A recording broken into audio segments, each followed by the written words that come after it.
Parliamentarians کی بڑی اہمیت ہے، آپ سب کی اہمیت ہے. جس طرح ہم نے بڑے مشکل یہ 3 سال میں 2 مہینے ابھی رہ گئے ہیں.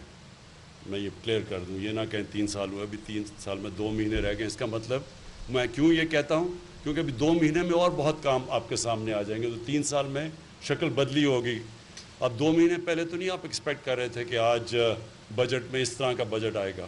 تو اس لیے ہر ایک مشکل وقت سے ہم شروع ہوئے. جو ایک ہارڈ ورک کیا تھا، ایک مشکل اکانومی ملی تھی، ایک نئی ٹیم نے کافی سٹرگل کر کے آہستہ آہستہ اب آپ کا اپر ہینڈ آ گیا. اب آپ دیکھیں گے کہ انشاءاللہ یہ اگلے 2 مہینے تک جب ہمارے 3 سال کمپلیٹ ہوں گے تو اور آپ مضبوط اور کانفیڈنٹ فیل کریں گے. جو ہم نے کوششیں کی تھی ریفارمز کی اکانومی کے اندر، ابھی بھی انسٹیٹیوشنل ریفارمز میں جو کوشش کرتے جا رہے ہیں، یہ آہستہ آہستہ اب اس طرف جا رہی ہیں جبکہ لوگوں کو رزلٹس نظر آئیں گے. اور میں اس کے اندر اپنی اکانومی کی ٹیم کو خاص طور پہ خراج تحسین پیش کرنا چاہتا ہوں.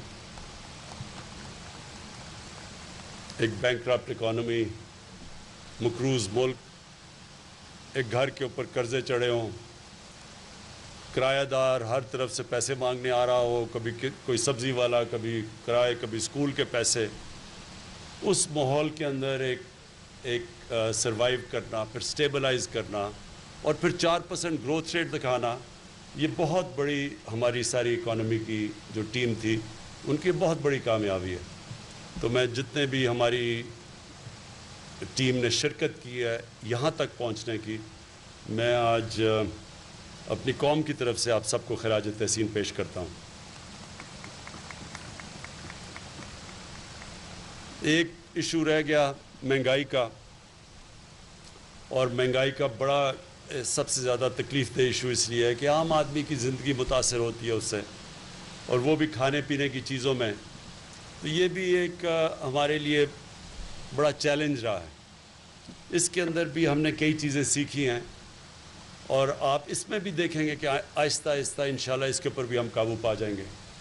اس میں جو سب سے بڑا مسئلہ ہمیں ہوا وہ یہ کہ پاکستان جو اب تک کھانے پینے کی چیزیں ایکسپورٹ کرتا تھا، وہی پاکستان کو اب چیزیں امپورٹ کرنی پڑ گئی ہیں. ہماری آبادی اتنی تیز بڑھ گئی ہے کہ اس کے باوجود کہ ہم نے ریکارڈ 3 فصلیں پاکستان کی تاریخ میں ریکارڈ تھیں، چاول، مکئی اور گندم، اور جو گنا تھا وہ سیکنڈ ہائیسٹ تھا پاکستان کی تاریخ میں جو اس باری پروڈکشن ہوئی ہے.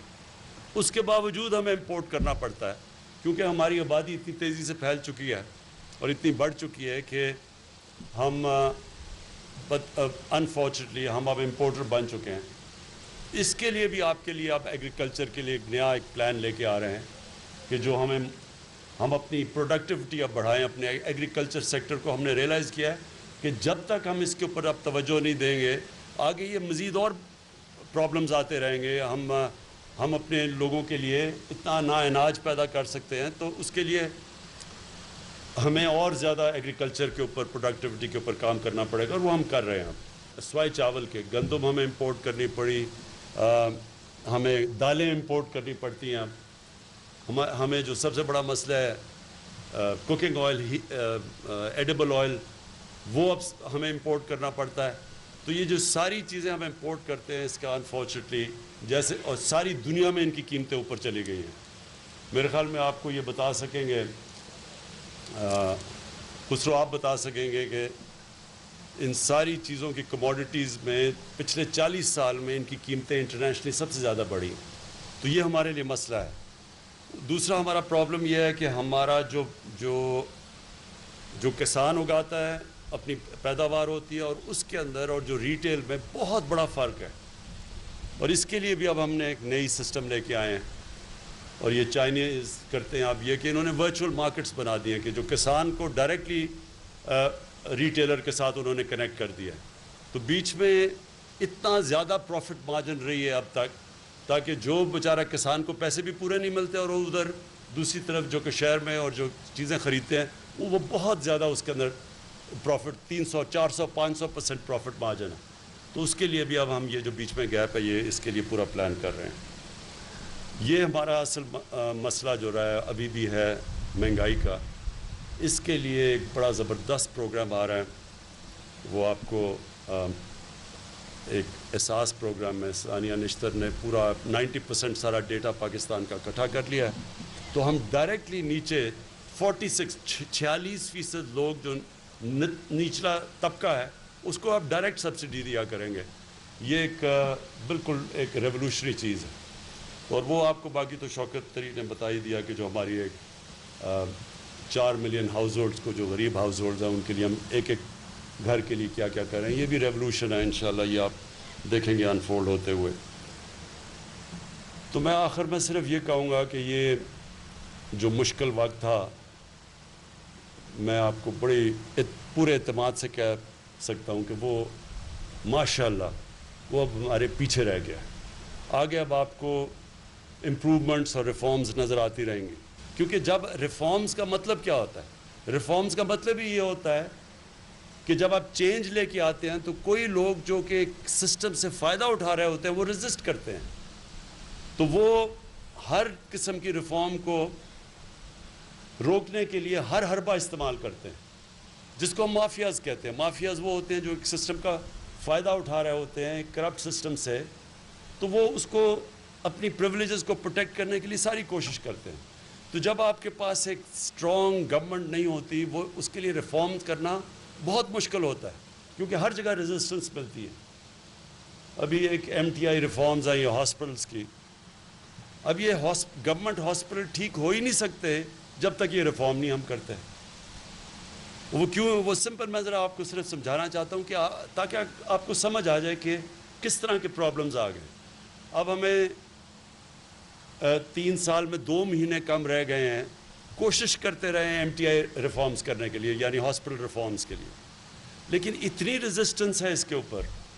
اور یہ کیا کرنے کی کوشش کر رہے ہیں کہ گورنمنٹ ہاسپٹل کو وہ مینجمنٹ سسٹم مل جائے جو پرائیویٹ ہاسپٹل میں ہے. یعنی سزا اور جزا ہو جائے جو کہ پرائیویٹ ہاسپٹل میں. کیوں پرائیویٹ ہاسپٹل بہتر علاج کرتا ہے؟ وہاں اگر کوئی کام کرتا ہے تو اس کو پروموشن ملتی ہے. جو نہیں کرتا اس کو نکال دیتے ہیں. گورنمنٹ ہاسپٹل میں یہ نہیں ہے. اس لیے جو گورنمنٹ ہاسپٹلس کا سارا سسٹم بیٹھ گیا اس کو ٹھیک کرنے کے لیے مینجمنٹ سسٹم چینج کرنا چاہتے ہیں کہ ان کا بھی سزا اور جزا کا سسٹم ہو جو پرائیویٹ ہاسپٹل میں. اب 3 سال میں 2 مہینے کم ہے. ابھی تک ہم لگے ہوئے ہیں اس کو امپلیمنٹ کرنے کے لیے. اتنی ریزسٹنس ہے اس کے لیے. اور پھر یہ جو PMC انہوں نے نکالا ہے کہ جو میڈیکل کالجز ہیں ان کی سٹینڈرڈ ٹھیک کی جائے. میڈیکل کالجز کے اندر اگر آپ ڈاکٹرز کو صحیح معنی میں ٹرین اور ان کی سٹینڈرڈ نہیں ہوگی تو سوچیں کہ ڈاکٹرز لوگوں کی زندگی موت کے فیصلے کرتے ہیں. لیڈی ریڈنگ ہاسپٹل میں 3-4 سال پہلے جو کارڈیولوجی کی انسٹیٹیوٹ تھی جو ہارٹ کی انسٹیٹیوٹ تھی اس کی مورٹیلٹی ریٹ یعنی 100 اگر مریض جاتے تھے 24 مر جاتے تھے. تو اس کے اوپر وہ لیڈی ریڈنگ ہاسپٹل نے اس کو نکالا. ان کا MTI ان کا بورڈ آف گورننس تھا. انہوں نے اس کو نکالا. وہ جا کے اسٹے آرڈر لے آیا. اب خود سوچ لیں کہ کیسا وہ کارڈیولوجی انسٹیٹیوٹ کا ڈاکٹر ہوگا جو 24 مریض مر جاتے ہیں 100 میں سے. اس لیے اس کی ریفارمز چاہیے کیونکہ غریب آدمی گورنمنٹ ہاسپٹل میں جاتے ہیں وہ بیچارے ان کی سنتا کوئی نہیں ہے. اور اس ریفارمز کے لیے اتنی مشکل پڑ رہی ہے. وہ جو PMC آرڈیننس بھی تھا اس کو بھی چینج کر کے ہاسپٹلس کی میڈیکل کالجز کی سٹینڈرڈائزیشن کیونکہ وہاں بڑے 2 نمبر میڈیکل کالجز بنے ہوئے ہیں جو ڈگریز دیتے ہیں جس سے ہماری آپ کو پتہ ہے باہر ڈاکٹرز کی وہ اب مانتے نہیں ہیں. کئی جگہ پہ ہماری پتہ نہیں سعودی عربیہ میں 5000 ڈاکٹرز کو انہوں نے کام کی ڈگری نہیں مانتے. تو اس لیے کوشش کی جا رہی ہے. اس کو ریزسٹنس مل رہی ہے میڈیکل کالج. میں صرف آپ کو مثال دے رہا ہوں کہ کس طرح کے پرابلمز آتے ہیں. اور یہ جب آپ ریفارم کرنے جاتے ہیں یا تو ایک ہی سسٹم چلاتے جائیں کوئی فرق نہیں پڑتا. لیکن جب آپ ریفارم کریں گے ریفارمز کے لیے ایک مضبوط گورنمنٹ کی ضرورت ہے. اور مجھے خوشی یہ ہے کہ جو ہمارا سب سے بڑا ہمارے اگینسٹ شروع سے انہوں نے کہا نااہل گورنمنٹ ہے اور اس کو سمجھ نہیں ہے اور ان کو کچھ نہیں ہے. گورنمنٹ کی اس وقت اکنامک پرفارمنس ہے. اگر آپ ایویلیویٹ کریں ساری دنیا کے اندر ملکوں میں جو کہ کرونا کے سچویشن سے گزری ہیں ان کی کمپیریزن کریں، آپ کو حیرت ہوگی کہ پاکستان ان چند ملکوں میں سے ہے جو کرونا کے باوجود جس نے 4% گروتھ ریٹ اور بڑے مشکل وقت میں 4% جس کی آج گروتھ ریٹ ہے. تو میں آپ کا پھر سے آج آپ کو خوش آمدید کہتا ہوں یہاں، اور آپ کا یہ جو 3 سال میں 2 مہینے رہ گئے ہیں، اس میں جو بھی آپ نے ہر سچویشن میں، مشکل وقت میں، ووٹ آف کانفیڈنس میں، ہر جگہ جب آپ کھڑے ہوئے ہیں، آپ سب کا بھی شکریہ کرتا ہوں، اور اپنے ایلائز کا، خاص طور پہ میں اپنے ایلائز کا شکریہ ادا کرنا چاہتا ہوں. ہر مشکل وقت پہ آپ ہمارے ساتھ کھڑے ہیں. بہت بہت شکریہ.